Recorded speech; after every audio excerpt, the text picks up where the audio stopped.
Go ahead. Thanks, Jen. You said yesterday the president feels a great deal of the crime we're seeing is a result of gun violence, but the stats show it's not just gun crimes.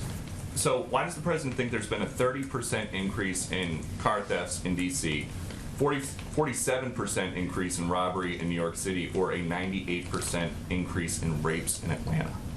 Well, first, I think if you look at a number of cities across the country, it is actually driven by gun violence. Take St. Louis.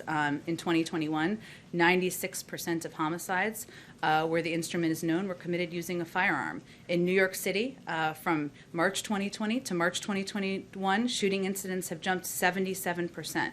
The city recorded more than 1,500 shootings in 2020, 97% more than 777 in 2019. There are major cities across the country where gun violence is absolutely the driver, where it is absolutely increasing. And that will be a central part of what he'll talk about when he delivers his remarks tomorrow. And given everything that is going on with guns, without guns, does the president still think that this is the best time to end cash bail?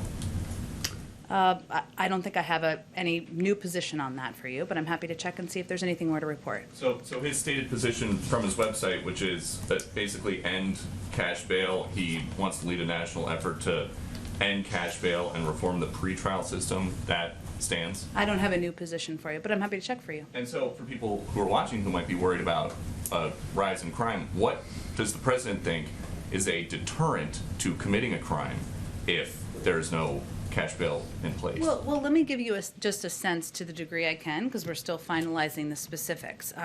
There's been, an increase in violent crime over the last 18 months. It's not just over the last few months, and actually if you look statistically back, it's more over the last 5 years or so. So there's an initial set of actions the president has announced to date to address gun violence back in April, strengthening regulations on ghost guns, stabilizing braces that make firearms more lethal, investing money in community violence intervention programs, an investment that he thinks can be quite effective. He's talked about for decades, and I think you'll hear him talk about more tomorrow, supporting additional funding for community policing through his budget request and helping state and local governments keep cops on the beat. So yes, we believe that a central driver of violence is gun violence and is the use of guns. We're seeing that statistically in a lot of areas, but he also believes that we need to ensure that state and local governments keep cops on the beat, that we're supporting community policing, and that's a key part of it as well. And just the last one, you just said again, you guys want to keep cops on the beat, but there are reports that big cities are having a very difficult time recruiting officers right now, and there are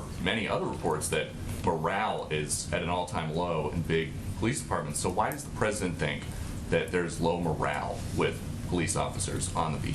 I don't think we're the right entity to give an assessment of that. I'd certainly look to the police departments to give that assessment. But what I would say to you is that the president has never supported defunding the police. He's always supported community policing programs. He's supported giving funding to states and localities around the country, including through his American Rescue Plan, because he thinks there is an essential role to play for community policing. Go ahead, Andrea.